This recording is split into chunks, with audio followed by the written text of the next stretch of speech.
Buenas tardes a todos, mi nombre es Natalia Bonifaci, yo soy nutricionista clínica y el día de hoy les voy a hablar un poquito acerca de los tipos de grasas que hay en la dieta y la importancia que hay en que conozcamos esto, pues la prevalencia de enfermedades metabólicas es muy alta, la obesidad ha ido aumentando con el pasar de los años a nivel mundial y esto se debe a modificaciones que se pueden hacer en la dieta para que sea una alimentación balanceada y completa y sin embargo pues muchos de los pacientes y consumidores no lo conocen. Entonces vamos a ver cuáles son los tipos de grasas de la dieta y, y la importancia de ellos. Primero, los objetivos de la clase es conocer qué dice la evidencia científica acerca del consumo de grasas en la dieta, cómo era anteriormente y cómo es actualmente, cómo ha cambiado esto con el pasar de los años.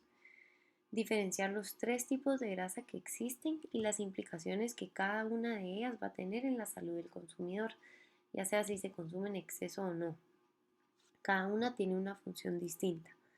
Definir cuáles son las grasas esenciales y no esenciales, pues el cuerpo sintetiza las no esenciales, pero las grasas esenciales sí es necesario que las incluyamos dentro de nuestra alimentación y para esta manera poder dar a conocer cómo debería ser la distribución de las mismas para tener una dieta balanceada y obtener los beneficios que cada uno de los tipos de grasas nos ofrece y conocer las fuentes de cada tipo de grasa en la dieta. Entonces, primero, ¿qué dice la evidencia? Como les mencionaba, la prevalencia de la obesidad cada vez es mayor a nivel mundial y la prevalencia de las enfermedades metabólicas también ha ido aumentando. Es por esta razón que poco a poco se ha ido estudiando mucho cuáles son los componentes de la dieta y se ha llegado a conclusiones que el modificar los componentes de la misma sí tiene un efecto en la prevención de estas enfermedades metabólicas, ya sea obesidad, diabetes, dislipidemias, pero sí hay un efecto fuerte en la modificación de la alimentación y, y eso es lo que vamos a hablar el día de hoy. Anteriormente se hablaba mucho de la restricción o de la reducción de la grasa de la dieta. Esto quiere decir consumir aproximadamente menos del 30% de las calorías totales en forma de grasa. Se restringía bastante ya que se conocía mucho todos los efectos que podía tener una dieta alta en grasa, principalmente en grasas saturadas y trans.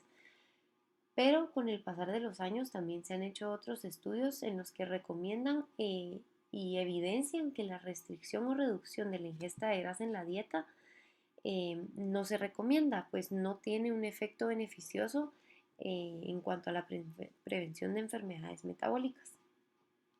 Pero sí se recomienda una modificación en el tipo de grasa que se consume, es decir, mantener el porcentaje normal sin reducirlo, pero cambiar el tipo de grasa que se consume. También se ha visto que al promover esta reducción del porcentaje de grasa que se consume, los pacientes cubren estas necesidades energéticas con un aumento en el consumo de los carbohidratos. Y las opciones que eligen usualmente son harinas refinadas y azúcares simples, lo cual sí, sí aumenta el riesgo de hipertrigliceridemias, enfermedades hepáticas, esteatosis hepática, resistencia a la insulina y hasta que desarrollan alguna enfermedad metabólica. Entonces, como les menciono, no hay que restringir la grasa, esto es lo que se está viendo actualmente, pero sí es importante educar al paciente de qué tipo de grasa es la que se debe consumir. También es importante trabajar un poquito en las creencias inadecuadas que se tienen, pues desde hace mucho tiempo como la evidencia decía que el consumo de grasa era malo, sin conocer que habían grasas insaturadas y que su consumo alto era beneficioso, las personas optaron por muchas, no todas, hay personas que se van en el extremo y sí consumen altas cantidades de grasa, pero muchas personas decidieron reducir su ingesta de grasa sustituyéndola por una alimentación alta en carbohidratos principalmente, lo que es una de las causas principales de hipertrigliceridemia, obesidad y desarrollo pues, de las mismas enfermedades, diabetes, dislipidemia. Tiene un efecto en el colesterol, ¿verdad? Va a disminuir el colesterol HDL también, genera una resistencia a la insulina. Entonces es importante educar de nuevo, como les menciono, hay que enfatizar mucho en que no hay que tener miedo al consumo de grasa porque este consumo de grasa se está sustituyendo por carbohidratos y se conoce que esto sí tiene un efecto malo para la salud de los pacientes. Revisando un poquito, pues no importa tanto la distribución de los macronutrientes como el tipo de alimento que seleccionamos, pero sí definitivamente no se recomienda un consumo de grasa menor al 30%. Otra cosa que no contribuye es que la industria también por estas mismas creencias y por mercadear se enfocó en producir alimentos bajos en grasa y estos alimentos bajos en grasa también son ricos en azúcares simples y en harinas refinadas. Entonces, al final tampoco es el mejor producto y vamos a lo mismo, solo que esto es del lado industrial. Y la intervención adecuada pues es cambiar las grasas saturadas y trans por grasas insaturadas. Entonces, ahorita vamos a hablar primero de cuáles son los ácidos grasos esenciales y cuáles son los no esenciales. Pues, como les comentaba al principio, los ácidos grasos esenciales sí es importante consumirlos en la dieta y necesitamos saber cuáles son para poderlos incluir. Y los no esenciales sí pueden ser sintetizados por nuestro organismo y estos van a ser los monoinsaturados y los saturados. Son sintetizados a nivel del hígado a partir de almidón o azúcares, mientras que los poliinsaturados no pueden ser sintetizados por el organismo. Entonces es importante consumirlos. Los poliinsaturados son ácidos grasos de cadena larga con más de dos dobles enlaces, y estos son el omega 6 y el omega 3. El omega 6 es el ácido linoleico y el omega 3 es el alfa ácido linolénico. Y también es el ácido araquidónico y el DHA y el EPA. Estos son los ácidos grasos poliinsaturados. Entonces, el EPA y el DHA sí pueden ser sintetizados en pequeñas cantidades a partir de sus precursores, es decir, el precursor del ácido araquidónico es el ácido linoleico y el DHA y el EPA es el alfa ácido linolénico. Sin embargo, el ácido araquidónico se encuentra muy poco en alimentos que podamos consumir. Entonces se ha visto que este sí puede ser producido por medio del ácido linoleico. Sin embargo, el DHA y el EPA, a pesar de que su precursor sea el alfa ácido linolénico, no se ha visto que no puede ser producido por él. Sí es necesario que se consuman en la dieta para que puedan tener los efectos que tienen. Esto es porque el proceso para sintetizar EPA y DHA a partir del alfa ácido linolénico es muy ineficiente y, no se obtiene la misma estructura y los mismos beneficios porque estos procesos enzimáticos a los cuales son sometidos afectan la estructura. Entonces, es necesario consumirlos por medio de la dieta. Los tipos de grasa son la monoinsaturada, las poliinsaturadas y las saturadas. Y dentro de las saturadas vamos a ver las trans. La clasificación, perdón por la imagen que se ve un poco borrosa, pero la clasificación en cuanto a su estructura química, así es como se ven los tres tipos de ácidos grasos. Los saturados no van a tener dobles enlaces, los monoinsaturados van a tener un enlace, un doble enlace, y los poliinsaturados van a tener más de un doble enlace, por eso son poliinsaturados. Empezando con las grasas monoinsaturadas, que son las conocidas como MUFAs, son unas grasas no esenciales, es decir, el cuerpo sí es capaz de sintetizarlo por medio del hígado a través de azúcares simples, y, pero sí se ha visto que a pesar de ser un ácido graso no esencial, el consumo del mismo al intercambiarlo por grasas saturadas sí tiene un efecto benéfico a nivel vascular, entonces sí se recomienda su consumo. No por ser no esenciales, no es necesario que lo consumamos y ahorita vamos a ver cuáles son las fuentes. Son grasas líquidas a temperatura ambiente, a diferencia de las saturadas, que son grasas sólidas, y es principalmente el ácido oleico, que es el omega 9. Estas son las fuentes de grasas monoinsaturadas: el aguacate, el aceite de oliva, las aceitunas, el aceite de aguacate, estos cuatro frutos secos: macadamia, maní, avellana, almendra, ajonjolí, el aceite de ajonjolí, aceite de girasol y la mantequilla de maní, avellana o almendra, o también puede ser mantequilla de macadamia.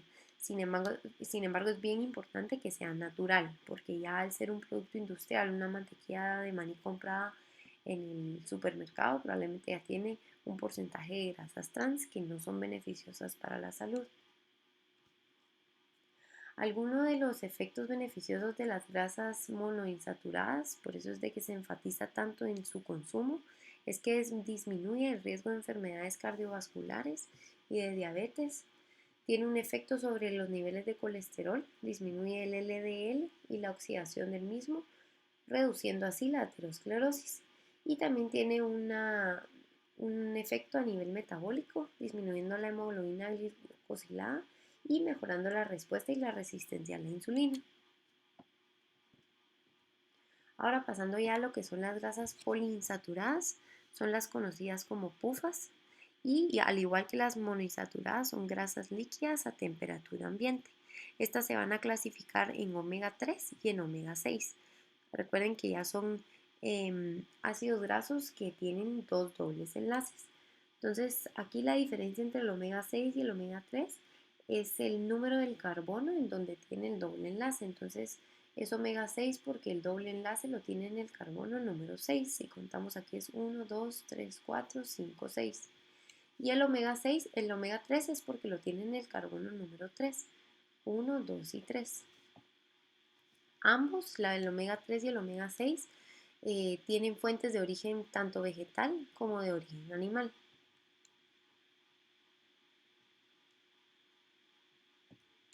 Entonces, los tres tipos de omega 3 son el alfa ácido linolénico, el DHA y el EPA. El DHA es el ácido docosahexaenoico y el EPA es el ácido eicosapentanoico.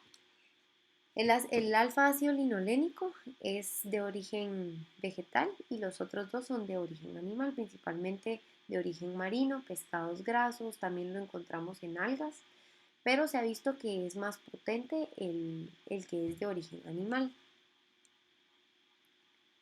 Ambos tienen un efecto cardioprotector, sin embargo se ha visto que al consumir el de origen vegetal se debe consumir en altas cantidades para tener el efecto tan potente que tiene el de origen animal.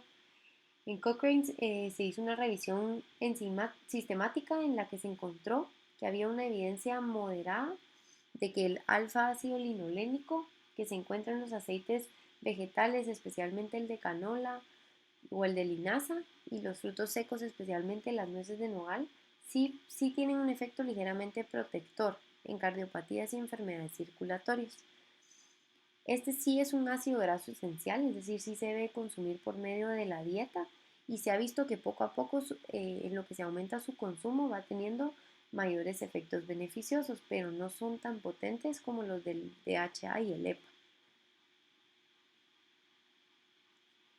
Se ha visto también que a partir del alfa ácido linolénico se puede obtener EPA y DHA, pero este proceso involucra muchos procesos enzimáticos en donde la estructura del ácido graso sí se logra modificar, pero puede llegar a alterar el número de carbonos y dónde está ubicado este doble enlace. Por lo tanto, si esto se altera, ya no será un omega 3, que es lo que se busca, y se pierde este efecto tan poderoso que tiene el EPA y el DHA, tanto antiinflamatorio como cardioprotector. Entonces, como resumen, realmente el alfa ácido linolénico no es un sustituto del DHA o el EPA. Es recomendable que, digamos, no solo consumir la fuente vegetal, porque realmente la de origen animal es la que más efectos beneficiosos se han evidenciado.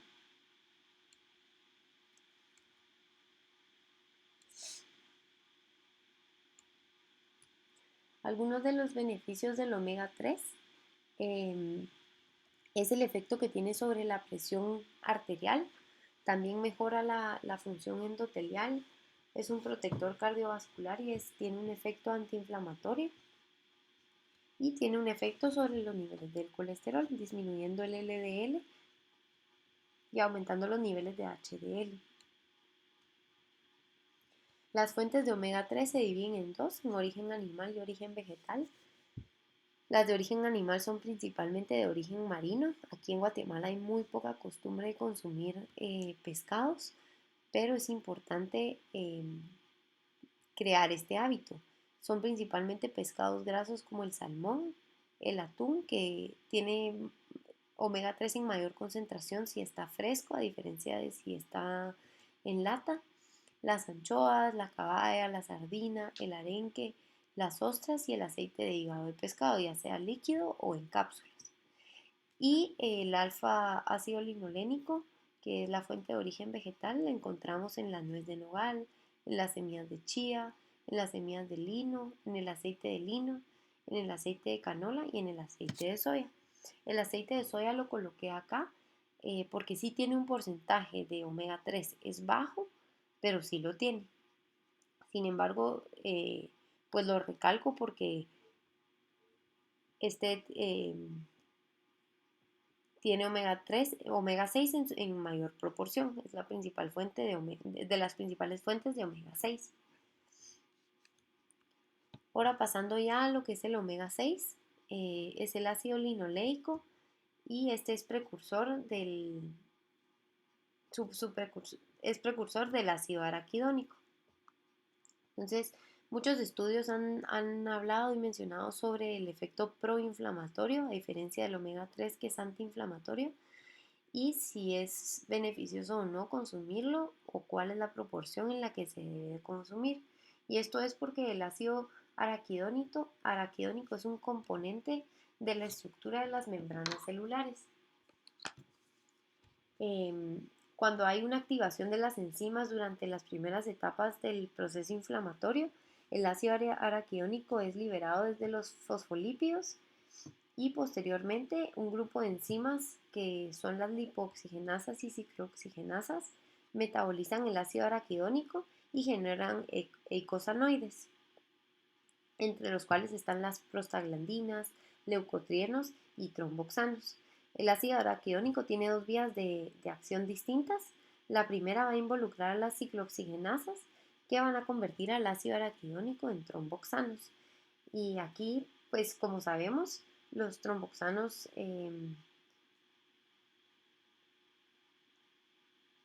también van a convertir en prostaglandinas y estos son potentes mediadores de la inflamación. También pueden causar dolor, fiebre y aumento de la permeabilidad vascular.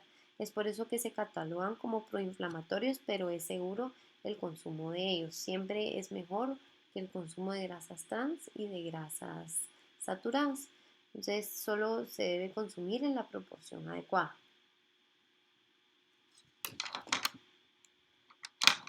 Algunos de los beneficios, como se han estudiado, son el efecto que tiene sobre los niveles de colesterol, disminuyendo el LDL y aumentando el HDL. También disminuye los niveles de triglicéridos, mejora la resistencia a la insulina y disminuye los valores de hemoglobina glicosilada.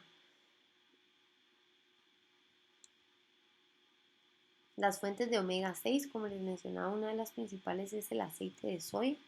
También está el aceite de maíz y el aceite de uva. Los huevos y de los frutos secos, las pecanas. Ahora pasamos a lo que son las grasas saturadas. Estas son sólidas a temperatura ambiente. En su estructura química no tienen ningún doble enlace entre las moléculas de carbono y esto es porque tienen moléculas de hidrógeno entre ellas. Se ha hablado mucho si se prefieren los carbohidratos sobre las grasas saturadas y pues se ha visto que sí, las grasas saturadas sí tienen un efecto aumentando el colesterol LDL, pero ya también se ha estudiado el efecto que tiene un consumo excesivo de carbohidratos en cuanto al perfil lipídico, especialmente causando hipertrigliceridemia o alteraciones en la sensibilidad a la insulina, la glicemia, los niveles de hemoglobina glicosilada eh, y las grasas saturadas no tienen un efecto en, en los valores de glicemia. Entonces, siempre se sigue enfatizando en que se aumente el porcentaje de grasas que se consume y que se controle el porcentaje de carbohidratos que se consume. No es bueno eliminar ningún alimento de la dieta, pero sí es bueno elegir cuáles son los mejores alimentos. Algunas de fuentes de grasas saturadas son el aceite de coco, el aceite de palma, la mantequilla de cacao. Ahorita hay mucho mercadeo, las industrias venden muy bien y el aceite de coco es uno de los productos que, que venden de esa manera y pues realmente se engaña al consumidor y es una grasa saturada. La mantequilla, los embutidos, el tocino, las vísceras, todo lo que proviene de la carne de cerdo es grasa saturada. El pollo con piel, hay cortes grasos, lácteos enteros como la leche, quesos procesados, la crema, la nata.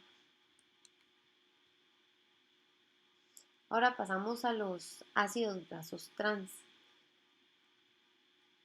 Los ácidos grasos trans se pueden encontrar de manera natural, pero principalmente son los que se generan industrialmente a través de procesos de hidrogenación parcial de aceites vegetales.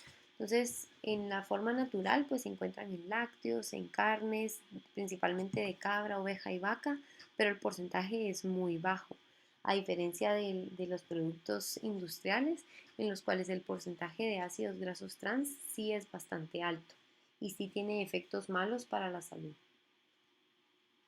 Entonces aquí esta es la estructura de los ácidos grasos trans. Esto es un ácido graso monoinsaturado en el que los hidrógenos están ubicados en forma cis, así se llama, y cuando pasan a través de un proceso de hidrogenación parcial de los aceites vegetales, se modifica la estructura y quedan en forma trans.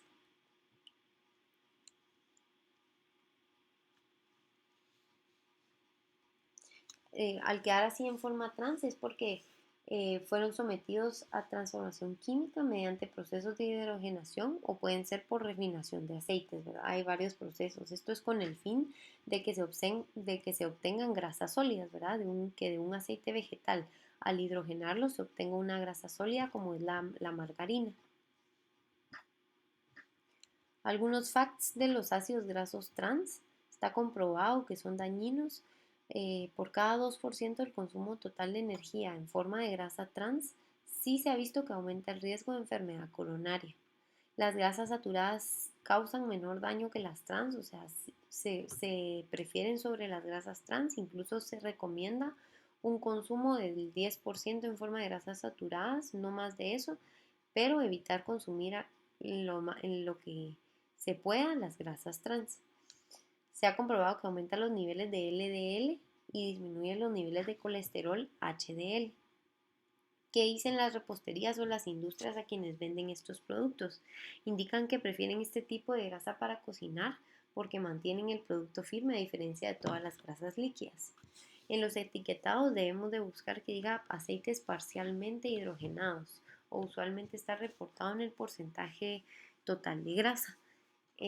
Si es menor a 0.5 gramos por porción, pues es bajo, casi no contiene, pero usualmente la mayoría de alimentos industrializados, empacados, congelados o comida rápida, alimentos fritos, son altos en grasas trans. Estas son algunas de las fuentes: la mayonesa, la repostería, los productos empacados, la mantequilla de maní, como les mencionaba, si es preparada natural no hay ningún problema, pero productos industrializados usualmente son ricos en grasas trans, las donas, la comida rápida, las frituras, los empanizados, aceites, ¿verdad? Todo lo que se sumerge en aceites a veces los dejan casi 48 horas, productos congelados y lo que es bollería. Ahora pasando ya a las conclusiones de la presentación. Las guías del Comité Dietético del 2015 recomiendan que no se debe establecer un límite del porcentaje de grasa del aporte energético total, pero sí es importante modificar el tipo de grasa que se consume.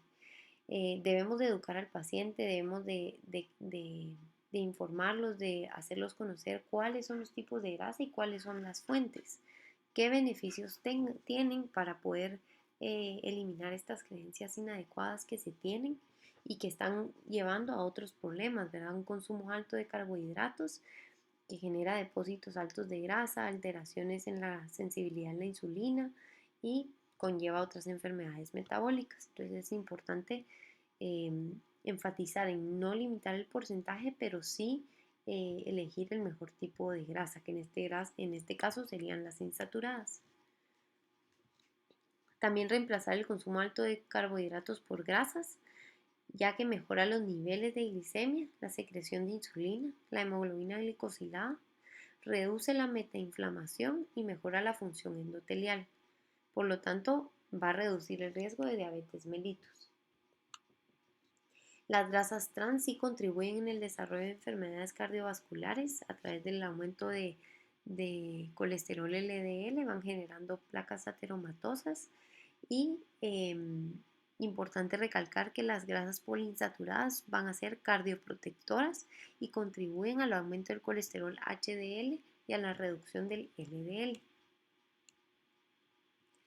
Importante utilizar grasas líquidas, aceites a cambio de las grasas sólidas, que son grasas saturadas, ¿verdad?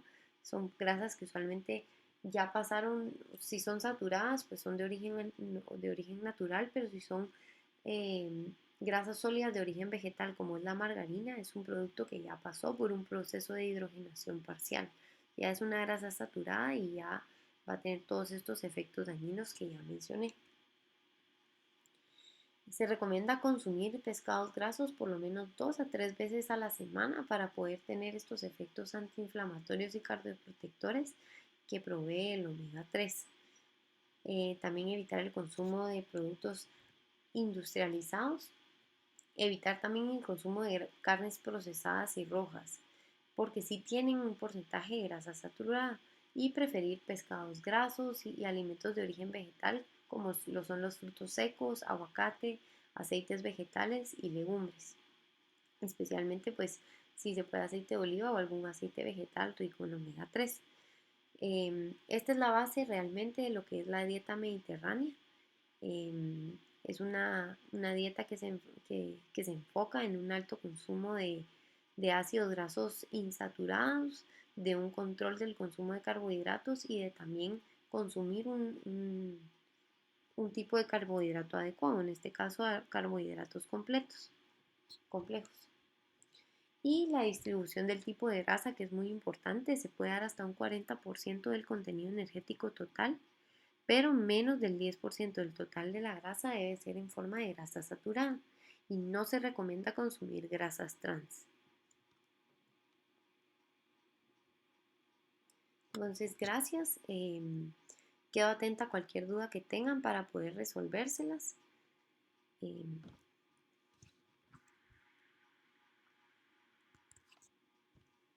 Feliz tarde.